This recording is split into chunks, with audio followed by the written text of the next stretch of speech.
Hi and welcome. I'm Andy Mircha and you are watching A News. Let's have a look at the headlines.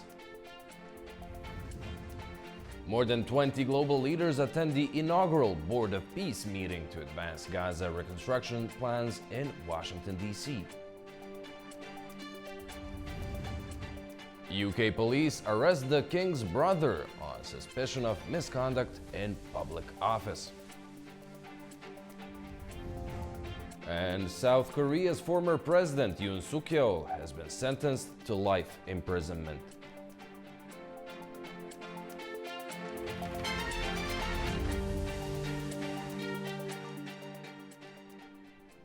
Thank you for tuning in. U.S. President Donald Trump's Board of Peace has convened for its inaugural meeting in Washington, D.C. In his opening remarks, Trump said that the Board of Peace is, quote, one of the most important and consequential things he has been involved in. Orhan Amashov, who is following the event from Washington, has more. Well, this has been a very busy morning here in Washington, D.C. The inaugural meeting of the Board of Peace, officially launched back in January in Davos, is taking place here at the Donald J. Trump Institute of Peace.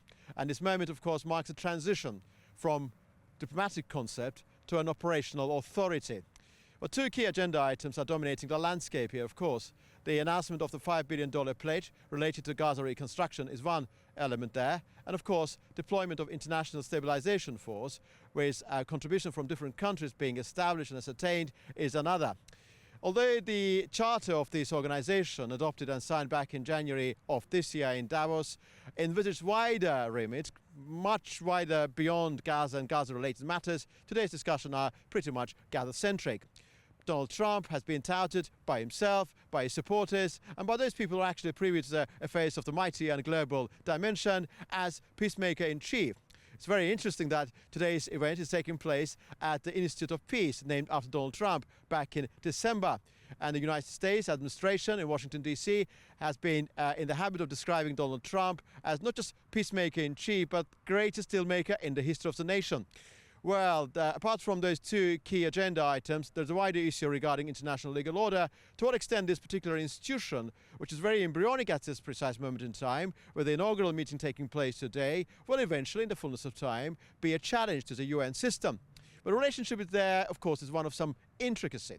Originally, back in November, United Nations Security Council adopted a resolution endorsing this body in the context of aiding Gaza reconstruction and governance process, and also in terms of actually establishing international stabilization force, international peacekeeping force. Today's discussion are actually circumscribed to those key elements. But a wider issue regarding international legal order, the lack of the presence of wider US allies, lack of presence of transatlantic allies, in particular United Kingdom, is one of the most important moments. France and Germany have categorically refused to be part of this system. UK is non-committal, but there's been no categorical rejection or refusal by the United Kingdom. Well, there are, of course, a number of heads of state and government here in Washington, D.C. today, the Middle Eastern partners of the United States, and also new emerging powers, Kazakhstan, Uzbekistan, Azerbaijan, and Armenia. Azerbaijan and Armenia signed a peace deal, or to be more precise, actually they initialed the peace deal back in August 2025, signing joint declaration and agreeing on the Trump route for international peace and prosperity. And their presence today in Washington is inextricably connected with that very August breakthrough moment. But today is a very consequential moment in the history of international diplomacy. Launch of this institution took place back in January in Davos. Today is the inaugural meeting. And today's meeting is actually the meeting of the heads of state and government. It's a main body. There's another board here. It's called Executive Board. And some of all the members, 7 members of this particular board, are appointed by President Donald Trump. Amongst the main characters there, U.S. Secretary of State Marco Rubio, Special Envoy Steve Witkoff, and former British Prime Minister Sir Tony Blair. And that particular body will be operating as a key core of this entire system. The third board is more Gaza-specific, actually, led by High Representative Nikolai Mladenov, who is also Director General of this very board. And that very board will be working very closely with National Committee for the Gaza Administration, which will be running day-to-day affairs of the Strip in terms of security and many other related matters. Well, history will show what will become of this particular institution, what will be its relationship with UN and many other international bodies. But it is very clear at this juncture that its remit much beyond Gaza, and it may actually take on some of the responsibilities of UN agencies. Orkan Amashov, Ebros Musayev, A-News in Washington. Police in the UK have arrested Andrew Mountbatten Windsor on suspicion of misconduct in public office.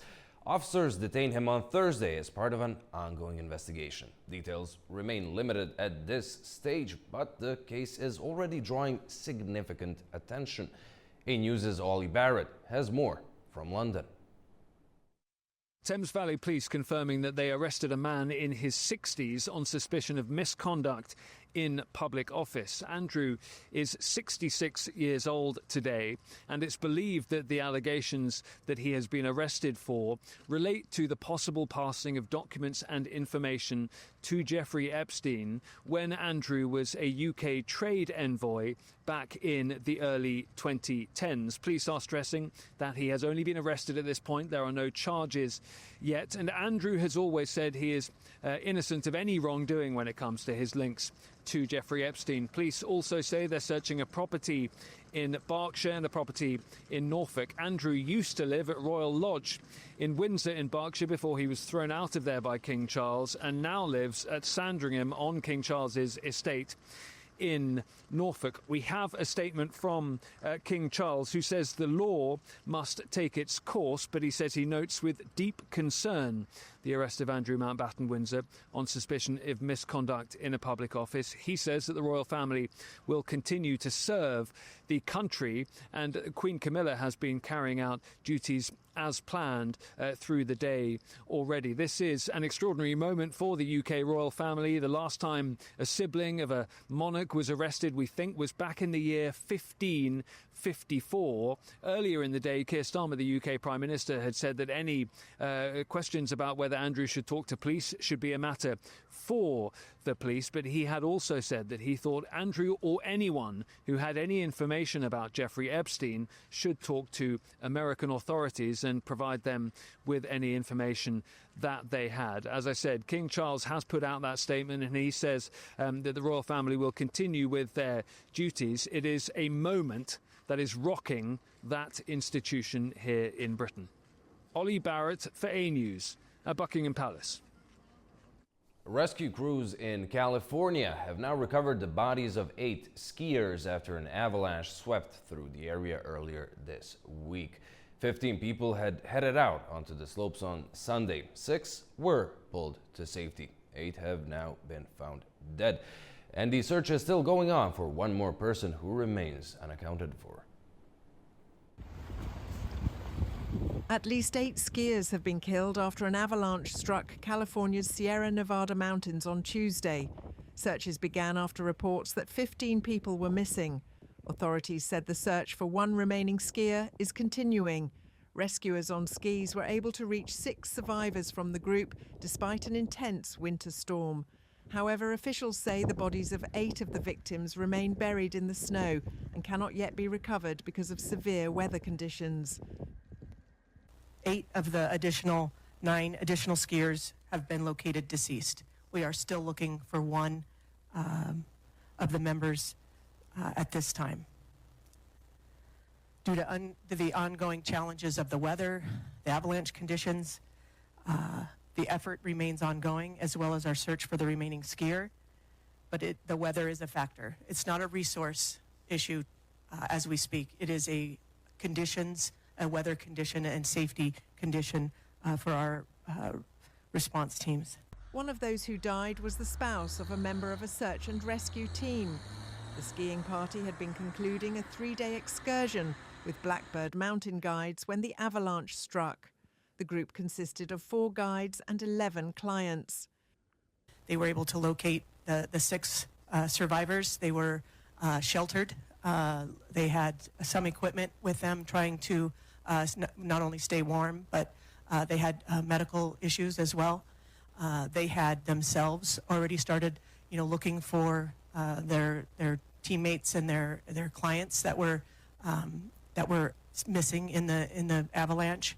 They were able to locate 3 decedents at the time when they were waiting for us to get there to help rescue them. According to authorities, the avalanche, described as the length of a football field, struck in the Castle Peak area of Truckee, about 10 miles north of Lake Tahoe. The incident is among the deadliest single avalanches in United States history. Hungary and Slovakia say they are now suspending diesel shipments to Ukraine. That follows disruption to Russian crude supplies coming through the Druzhba pipeline. Both countries accuse Ukraine of failing to restore the pipeline, which they say was damaged in a Russian airstrike. Hungarian Foreign Minister Peter Szijjártó says fuel deliveries will not resume until Kiev restarts oil flows through the Druzhba route. Slovak Prime Minister Robert Fico says his government will release 250,000 tons of crude from reserves to supply the Slovnaft refinery in Bratislava for the domestic market. Ukraine has imposed a new round of sanctions on Belarusian President Alexander Lukashenko, stepping up pressure on Minsk over what Kiev describes as wartime support for Russia. President Volodymyr Zelensky says the measures form part of wider counteractions announced on Wednesday. Belarus, one of Moscow's closest allies, was used as a staging ground during the 2022 invasion, allowing Russian forces to advance towards the Ukrainian capital before being pushed back. Zelensky says that situation now requires a policy adjustment and what he calls a proportionate response to the threat. The Belarusian presidency has not immediately responded to a request for comment. Belarus continues to be used as a supply base for components, equipment, and machinery for the Russian army. Taken together, all of this compels us to adjust our policy and respond proportionally to the threat. Minsk must understand this. The sanctions send a political signal. Belarus, the country, its people, its nation, must not be lost to Europe. But the individual who puts Belarus at Russia's service certainly should be. South Korea's former president Yoon Suk-yeol has been sentenced to life imprisonment after being convicted of leading a 2024 insurrection. In December that year, he went on television late at night and declared martial law, accusing opposition parties of backing what he called anti-state forces, allegedly sympathetic to North Korea. The court said his intention was to paralyze the National Assembly for a prolonged period. Judges also heard he attempted to detain political opponents. And his former defense minister was found guilty of ordering troops to enforce martial law. UN Secretary General Antonio Guterres says artificial intelligence must work for everyone, not just a handful of billionaires. He was speaking at India's flagship AI Impact Summit. French President Emmanuel Macron also addressed the event in New Delhi, pledging support for India as it looks to shape the future of AI. Last year, UN Secretary General Antonio Guterres has said AI must belong and benefit all nations while speaking at India's flagship AI event. Guterres' remarks came as he announced a UN-backed call to action for a $3 billion global AI fund aimed at equipping developing nations with skills, data access, and affordable computing. His address to the summit in New Delhi today came as Bill Gates cancelled his appearance, hours before he was scheduled to give the event's keynote speech. Leaders from the Netherlands, Greece, and Sri Lanka are also speaking at the event, which runs until Saturday. In his address, Guterres emphasized the potential benefits and risks of AI. the future of AI cannot be decided by a handful of countries or left to the whims of a few billionaires. AI must belong to everyone. We must replace hype and fear with shared evidence and close knowledge gaps.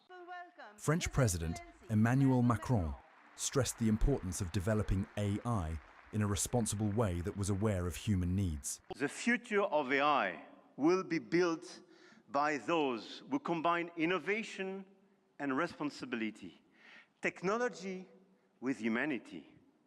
And India and France will help to shape this future together. And the journey has just begun. The 5-day conference, attended by Indian Prime Minister Narendra Modi, has been billed as the first major AI conference in the global south. The United States is significantly increasing its military footprint across the Middle East, deploying more aircraft and naval assets as uncertainty grows over talks with Iran. Washington insists diplomatic channels remain open. But the scale of this buildup is raising questions about whether military options are now being actively prepared. The United States is assembling its largest concentration of air power in the Middle East since the 2003 invasion of Iraq.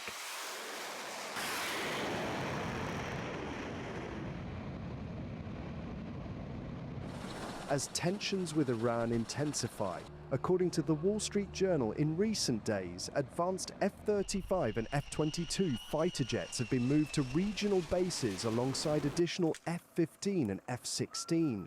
Command and control aircraft, aerial refueling planes and reinforced air defense systems have also been deployed. The build-up would give Washington the option of launching a sustained air campaign against Iran, potentially lasting weeks, rather than a limited strike such as the operation carried out earlier this year against Iranian nuclear facilities. Despite the show of force, President Donald Trump has not decided whether to authorize military action. Officials say he has been briefed on options ranging from targeted strikes on nuclear and missile sites to a broader campaign aimed at weakening Iran's leadership and regional capabilities. At the same time, diplomatic talks between Washington and Tehran continue. Representatives met in Geneva this week to discuss Iran's uranium enrichment program. There was a little bit of progress made, but we're still very far apart on some issues. I believe the Iranians are expected to come back to us with some more detail in the next couple of weeks, and so the president will continue to watch how this plays out. Iran is expected to present a more detailed proposal in the coming weeks, though US and foreign officials remain skeptical that Tehran will meet Washington's core demands, including halting uranium enrichment. The United States retains overwhelming military superiority in the air, but Iran still possesses a sizable missile arsenal and the ability to threaten key regional targets, including oil shipping routes. A report in the Wall Street Journal says the United States is preparing to pull out the nearly 1,000 troops still based in Syria. This comes after last week's announcement that U.S. forces would withdraw from the Al-Tanf base in southern Syria. According to the report, the latest pullout will happen over the next 2 months. It also says the move is not connected to the current buildup of American naval and air power elsewhere in the region, as tensions with Iran continue to rise.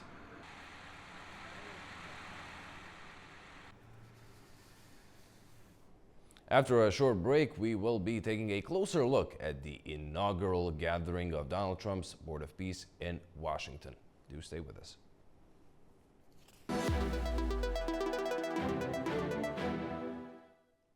Welcome back. Now, the newly formed Board of Peace has held its first high-level meeting with U.S. President Donald Trump, presenting it as a results-driven platform aimed at stabilizing Gaza and reshaping wider regional diplomacy.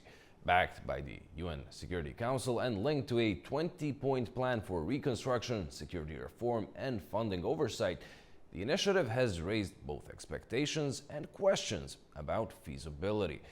To assess what this really means, we're joined by John Kavalik, senior editor at Issue Insight, speaking to us from Warsaw. Welcome, John. Thank you so much for being on the program. Now, the Security Council has formally backed the board. Does that give it genuine authority or mainly political cover? I'm not sure what it really gives, because you have disagreements among the 5 permanent members of the Security Council, as well as the 2-year cycle members, so the total of 15. And then you have the original intent of this was to focus solely on Gaza, and it had a death date the end of 2027. I don't believe that President Trump believes that anything the Security Council said that doesn't align with his vision means much of anything. Well, that role did evolve. We've heard President Trump saying it's going to tackle global conflict. It's going to be the most consequential international body. But what concrete powers does it have? The only power it has is through his bullying. And that's where you get into sort of the more philosophical question of peacemaker. And he will say he's settled 8 wars in that. But you have to look at how did he settle them. He threatened the parties with tariffs, with sanctions, and with visa restrictions. So it wasn't that he sat in a room and with the head of state, 2 heads of state, 2 heads of government, whatever combination, and then rolled up their sleeves and did a sort of Camp David-esque, like Jimmy Carter did with Menachem Begin and Anwar Sadat, where you guys are going to stay here until we come to a deal. But it wasn't a deal based on threats. It was a deal based on finding sort of the least offensive. So President Trump only has this power because he's president of the United States and because he's threatening people. All of that ends at 12 p.m. on January 20, 2029, when he's no longer president. Now, this peace board of his does include, according to him, he's the chairman in perpetuity. He will continue to control all the money, et cetera, et cetera. But after he leaves office, what real value does he have? He can't really threaten anybody anymore. And so you look at this, basically a 3-hour event this morning. You look at the optics. You had the funders, the board members, the participants alongside, and then you had Jared Kushner, his son-in-law, you had Marco Rubio, the Secretary of State, you had Steve Witkoff, the special envoy, sitting above everybody. Then below them, Vice President J.D. Vance and President Trump. And then below all of them, the people that are actually giving the money, the people that are giving the troops, the people who are really doing the work. And so I'm not all excited about what this is actually going to be able to deliver. Let's turn to the board's first mandate, the UN Security Council backed one, Gaza. Now, a new force around 20,000 strong has been outlined at this gathering. What exactly would that force be, and who would control it? You're asking questions that no one truly knows. At this event today, Indonesia is saying perhaps 8,000, Albania is saying we may contribute, Uzbekistan. But there's so much that needs to happen before any of that happens. And so, I'm not disparaging the intent of these heads of state and heads of government, that most of them are Muslim nations that have made the commitments, and they have a connectivity with the people of Gaza because they're Palestinians and they're Muslims. So there is a trueness to what they want to do, but we're still so far apart from the reality of the stabilization force because Israel still doesn't like some of the countries that have said they want to contribute, specifically Turkey. And there's still issues relating to the borders where Israel has cut in half, basically, Gaza. So what what is the real estate that we're talking about? So that there are a lot of questions. If I may, I think for me, the most striking comment was not from President Trump today. It was from Jared Kushner, his son-in-law, when he said, "Do not have a resource problem." And I would argue, yes, they do. And it's twofold. First, President Trump announced $10 billion into this fund. Now, I'm reasonably concluding he's going to take that from U.S. taxpayers. I don't believe, as a taxpayer, that United States taxpayers should be spending $1 to reconstruct Gaza. Now, from the Palestinian standpoint, the U.S. contributed a lot of the military hardware that the Israeli defense forces used to create all the death and destruction. So I can see how people would say that tangentially we are a guilty party, a co-conspirator. But I don't think we should be putting $10 billion into Gaza. And the other about the resource problem is, yes, there are resources, but the question is, where are they coming from? And no one at that meeting said, Israel, what are you going to contribute? Because you destroyed Gaza. None of us in this room did. You did. And I didn't hear that. So that leaves me with just a lot of questions. Yeah, one of the main questions is who is going to foot the bill. Now, Trump suggested that countries which haven't yet joined this board will now participate. We've heard Rubio thanking the observer states, mostly Western U.S. allies from Europe, and asking them to join.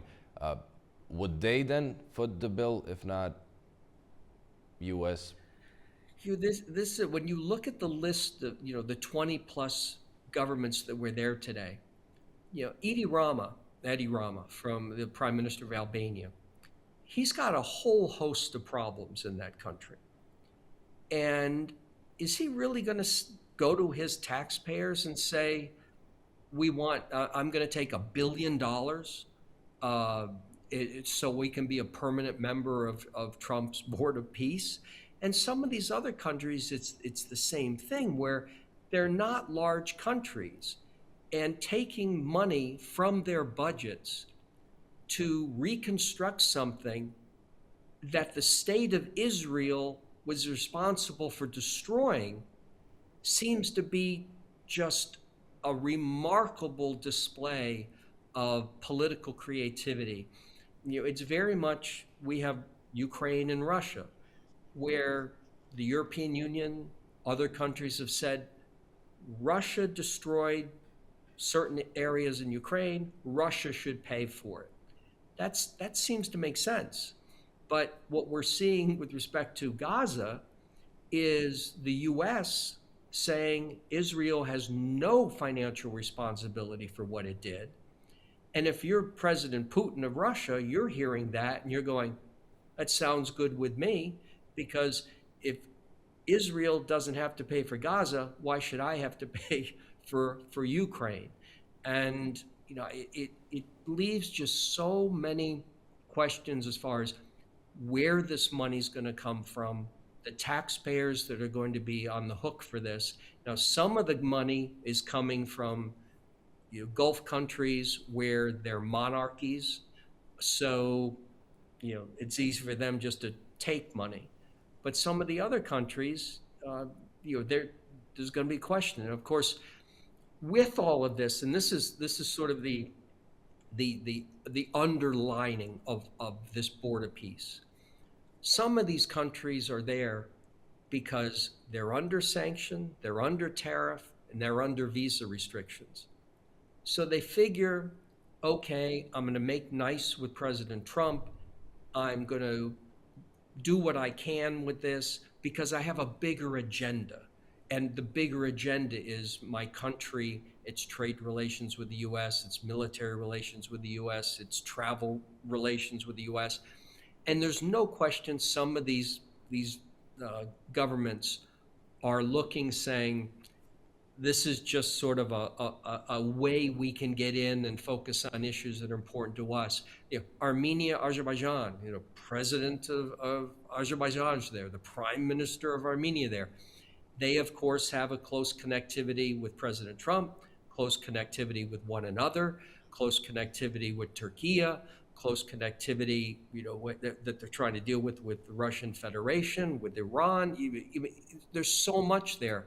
So for both of them, showing up, being at the photo op, makes some sense. I just hope that they don't dig into the treasury and take money from their citizens that the Israelis should be taking from their citizens. John, thank you kindly for joining us and providing us with your insight and analysis. Thank you. Now, after a short break, we'll take a look at the major stories from the region. Stay with us. Welcome back. Iran and Russia have been holding joint naval drills in the northern Persian Gulf and the Gulf of Oman. Both say the exercises are designed to strengthen military cooperation and boost maritime security. A News' Tura Shiralilu reports from Tehran. Iranian and Russian navies held a joint drill in Iran's southern territorial waters in the Sea of Oman in northern Indian Ocean to promote maritime security through bilateral interaction. According to Iranian Army's website, a spokesman for the exercise, Rear Admiral Hassan Maksudlu, said that the primary objective of the drill is to promote maritime security and sustainable naval interactions in the Sea of Oman and the northern Indian Ocean. Earlier this week, Iran's elite Revolutionary Guards held a two-day naval war game in the strategic Strait of Hormuz, during which it partially shut the waterway to the oil transit traffic. According to the official media, another joint drill among Chinese, Iranian, and Russian navies is scheduled to be staged in late February. Meantime, President Masoud Pezeshkian said that Iran is committed to fast and complete implementation of the Strategic Partnership Treaty signed with Russia. In a meeting with the Russian Energy Minister Sergei Tesiliev, the Iranian chief executive said he has held multiple meetings with Russian President Vladimir Putin since taking office. He stated that all discussions between Iranian and Russian presidents resulted in key strategic decisions serving the shared interests of both nations and opening new horizons for bilateral ties. The Russian minister visited Iran to co-chair the 19th session of the Permanent Iranian-Russian Commission on Trade and Economic Cooperation held on February 16th to 18th, which resulted in signing of one cooperation agreement and 4 MOUs. Tura Shiralilu, Tehran, for A News. We're hearing analysis that Russia's approach in the South Caucasus may be evolving. Political analyst Alexandra Filipenko says Moscow has shifted towards what she describes as hybrid tactics, blending political pressure, influence operations, and strategic maneuvering. Speaking to A News, she argues Azerbaijan now sits at the center of that recalibrated strategy. Russia's approach in the South Caucasus has changed. As political analyst Alexandra Filipenko explains, Moscow no longer relies on permanent troops or acting as a security broker. Instead, she says, the pressure has become hybrid.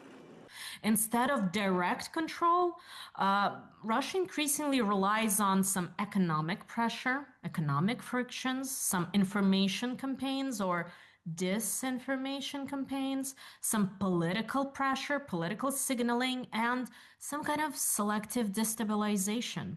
So Russia has moved from being the guarantee for certain results to being the spoiler of the results that Moscow doesn't like. Filipenko argues that Azerbaijan is central to this shift. After the 2020 war and the restoration of full sovereignty in 2023, Moscow lost leverage linked to Karabakh. For years, Russia promoted settlement frameworks that critics say would have drawn Azerbaijan into Moscow-led structures such as the CSTO and the Eurasian Economic Union. Those proposals did not materialize. A political project involving businessman Ruben Vardanyan in Karabakh also collapsed. Azerbaijani authorities detained him after regaining control of the region. At the same time, Baku deepened ties with Washington, signed a strategic cooperation charter, and expanded energy exports to the European Union, reducing Russia's role as a key regional energy broker. So those projects for Moscow, it's not about just diplomacy, it's geopolitical erosion. And some information campaigns or disinformation campaigns, they fit that pattern. In Russian strategy, information is not secondary, it's the tool. It's the operational tool. Delegitimizing leadership, portraying some elites as reckless or maybe controlled by someone or some forces, and of course amplifying domestic tensions. These are the standard methods of influence, of course. Following the closure of several Russian-linked organizations in Azerbaijan, including the Russian House and the Sputnik outlet, analysts report an increase in cyber activity and online disinformation targeting Baku. Analysts say the Russia's approach is no longer about military presence, but about influence, political, economic, and informational across the South Caucasus. Georgia's migration policy is set to undergo major changes as the government announces plans to significantly tighten enforcement and expand deportations of people living in the country without legal status. The initiative comes amid growing political focus on migration management, demographic trends, and Georgia's obligations related to border control and its visa-free travel arrangement with the European Union. Georgia's government is preparing to tighten migration controls, with the Prime Minister Irakli Kobakhidze announcing a plan aimed at reducing illegal migration to zero. The move includes stricter enforcement measures and the planned expulsion of thousands of people currently living in the country without legal status. Speaking during an interpellation session in Parliament, Kobakhidze said the government is finalizing a new migration strategy with stronger enforcement tools and clearer legal procedures. He said that around 4,000 individuals without legal residency are expected to be expelled this year, and that continued enforcement could eliminate illegal migration in the coming years. The Prime Minister also stated that migration control is linked to protecting Georgia's national and religious identity, and said the country should act proactively to manage demographic changes.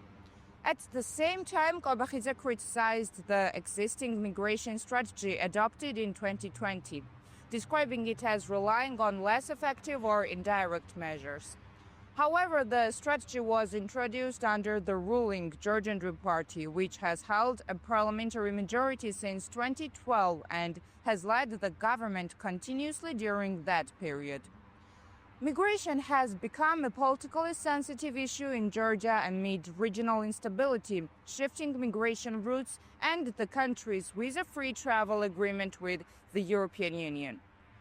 Georgian authorities have repeatedly emphasized the importance of border control and internal migration management in maintaining that arrangement. The government has not yet announced when the new strategy will be formally adopted. Nini Nikolaishvili, Tbilisi, A-News. An international conference themed as neocolonialism and global inequality in Baku has gathered political movements and legal experts to examine the impact of neocolonialism and global inequality.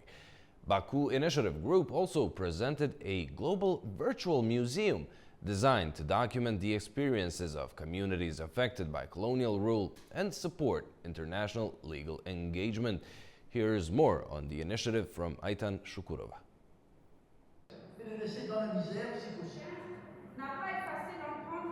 The Baku Initiative Group is hosting an international conference in Baku titled Neocolonialism and Global Inequality, which brings together political movements from different parts of the world that are fighting against colonialism and its modern manifestations. For the first time, anthropologists and psychotherapists who work directly with local populations in colonial territories are also participating. Together with experts, they have systematically documented the syndromes and social experiences of communities affected by colonial oppression.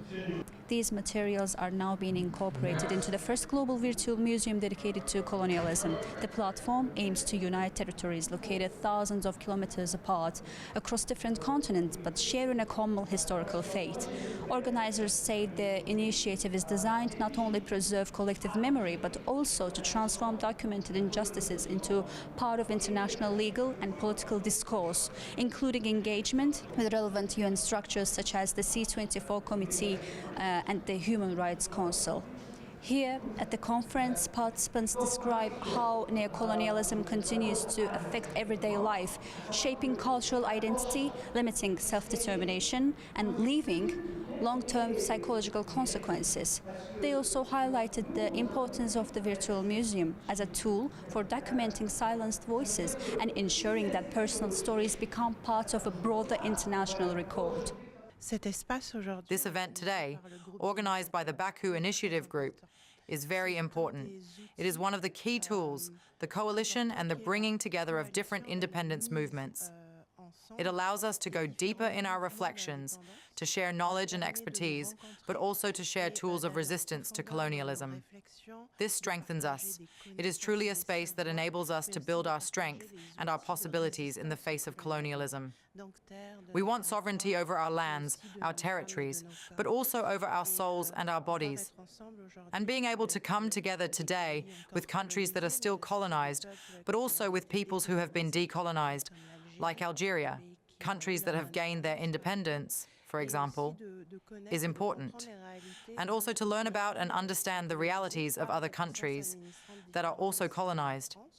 This truly allows us to put into perspective all the tools and all the possibilities we have in order to achieve effective and efficient decolonization. Colonialism has destroyed the identity of my people. Colonialism has taken away our freedom of living. Our culture has been destroyed. Our languages has been destroyed. Our traditional medicine has been destroyed. Our religion has been destroyed. This library contains information that teaches us on our history, on our identity, on our culture. So the Baku Initiative Group concept of having this virtual colonial library will help researchers, will help students, will help policy makers to be able to see and understand the things that have been happening. So we appreciate Baku Initiative Group for supporting our communities through this project of a virtual library that will support researchers and future researchers in that domain.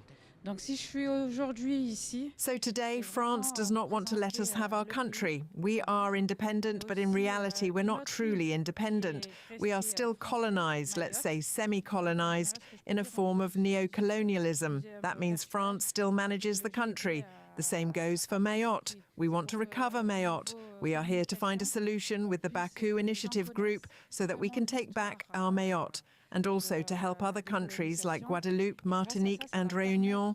We all sincerely want to be independent. We have nothing against France. We rather have a problem with the system. This system has lasted for centuries, and this time we need change. In terms of communication and understanding, people will truly get to know the history of colonization with this virtual museum. And thanks to that, it will especially help young people who don't know what is happening. The materials collected through this initiative are intended to serve as a reliable and transparent source of information for international experts and courts. Ayten Şükürova, Zeynal Hasanov, A-News. After the break, we'll take a look at Russia's influence in the South Caucasus and what that means for Azerbaijan's Regional Balancing Act. Do stay with us. Welcome back. Russia's role in the South Caucasus is under fresh focus, with Moscow widely seen as using political influence, economic leverage, and strategic positioning to retain its relevance. For Azerbaijan, balancing regional ties while expanding new partnerships adds complexity. So, how real is this hybrid pressure, and what does it mean for the region's direction? Joining me now is Dr. Vakhtang Maysaya, a political analyst in Tbilisi. Welcome. Thank you so much for coming on the program. Now, when we talk about Russia's hybrid pressure in the South Caucasus, what are the main tools it is using? Thank you very much for inviting me and having me at your Just About board and TV and television and this program. It's a great pleasure to me. Yes, absolutely right. Unfortunately, Russia just reiterates and increases its engagement into the South Caucasus because according to the Russian strategic national security documents, like a national security strategy, which was adopted about last year, 2025, I guess in November, and of course in earlier in foreign policy concept, Russia just about underline as just about South Caucasus, its backyard. So it's also just defined as like its own just about just a special just about zone of influence. How once upon a time the previous President Medvedev just announced. And I guess Russia used not only just about in your just about short just about video screen, it was mentioned history. It was mentioned that Russia used about soft power. No. Unfortunately, Russia, of course, increased not only just about soft power, but also just they use sharp power. It's a new type of just about more aggressive, which will more correspond to the hybrid threats. But sharp power also includes such more aggressive and more well just about defined its missions combine of just most how to say, which could impede just about directed, targeted nations, national interests like Azerbaijan and Georgia. It's on its just about level. How it works? It works about as just about like methods of the intimidations of the coup d'etat attempts, which Azerbaijan also faced and also just experienced. Second, they also just increase most aggressive propaganda and so-called fake news, just special warfare doctrine, which also just include elements of the sharp power. Nowadays, I would like to mention just about yesterday, just Russian began also demonstrated in occupied territory of Abkhazia. They demonstrated began to rehabilitate and reconstruct so-called Abkhazian railway, just about special just railway project. And they also wanted to connect it Sukhumi with Gali region and of course till to the Georgians' internal part of the territories. You know, just 5 days ago, the Vice Prime Minister of Russian Federation, Overchuk, just directly in ultimatum and manner requested from Georgia that Georgia should also just accept Russia's proposal to rehabilitate so-called Abkhazian railway, connecting Moscow via Tbilisi with Yerevan, and of course further on with Tehran, and also just to reach the Persian Gulf seaports. And of course, and 5 days after, Russia demonstratively began also to rehabilitate, and also in real time and real life began to also just call a special brigade, well, just about railway brigade, also just starting to rehabilitate this special now just about railway. With all these posture. examples Yes. That you're giving, these railways and such, how important are transport corridors and energy routes to Russia in its new strategy of, how you put it, sharp power? Well, first of all, the sharp power mainly just about aimed and mainly just about targeted to make collapse and to also sweep out the realization of those non-favorable to Russian national interest project, geoeconomic project, which also links about middle corridor, which also it's also just linked and also have implications toward this Trump's corridor or Zangezur corridor. The both just about corridors are just most unfavorable to the Russia's geoeconomic interests and even just geopolitical one. Because why? Because Russia also tried to reinforce and to implement its own geoeconomic project. It also means about North-South transit corridor, connecting St. Petersburg to Mumbai, via territory of the Georgia, Azerbaijan, including Armenia, Iran, and just further on to drives to the Indian direction. So this is also considering as about main threat to Russia's economic and geoeconomic security. Which also just Putin's just about regime considers the most important, most vital, because due to the just about severe economic sanctions and of course just about having biggest impact on internal economics conditions of Russia, Russia wants to more reimplicate it on its so-called foreign economic project realizations, which also just shape up with North-South geoeconomic transit corridor, which also just aims only to fostering Russia, Iran, not only geoeconomic, but also geostrategic and geopolitical interests and cooperation. So this is also just should be considered that Russia will more increase and more seek to more demonstrate new forms of the sharp power elements. I only just implicate only three of them, like it's so-called red propaganda, which also just and also a fake news strategy. It's also just simulation of the coup d'état scenarios, which was also just foreseen regarding Azerbaijan case, and of course the same just a forced demonstration and realization of the just special transit project, which we call about so-called Abkhazian, just about railway one. Many elements so I in guess play Russia across could also just the use cyber. region. Yes. Unfortunately, Yes. that's all the time we have. Vakhtang, thank you so much for joining us and sharing your analysis. Thank you very much. And thank you for watching. That's all we had for you for now. But stay tuned to A News.